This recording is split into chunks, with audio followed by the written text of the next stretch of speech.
Sa musika naman idinaan ng Drum and Lyre Group ng isang paaralan ang pagiging deboto sa pista ng Itim na Nazareno. Ang isa pang binatilyo, tuloy po ang pagsisilbi bilang Hijos del Nazareno kahit ito ay kinamatay ng kanyang ama noong nakaraang taon. At nakatutok si Maki Pulido.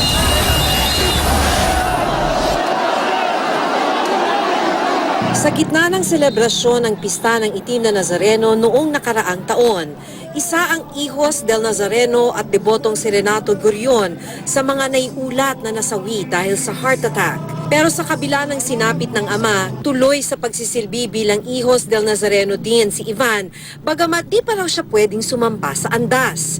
Marami daw siyang pinagpapasalamat, gaya na lamang ng pagiging scholar niya sa parochial school ng Minor Basilica of the Black Nazarene. Yung iyos po, yung tutuloy ko po yung devotion ng dad ko. Mas maganda po yung pagsiserve. Pananampalataya mo parang iba na po. Mas lalong tumataas.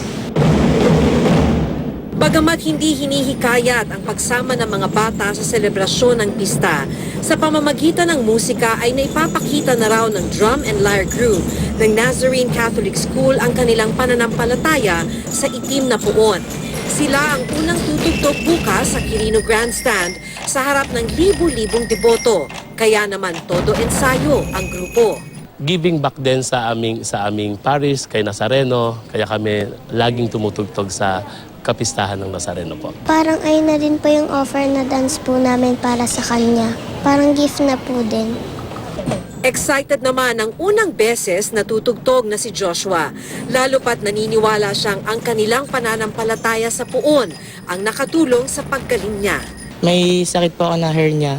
Then, yun, devotee po ako ng Black Nazarene. Then, pinagaling niya po ako. Yung family po, dating devotee na po.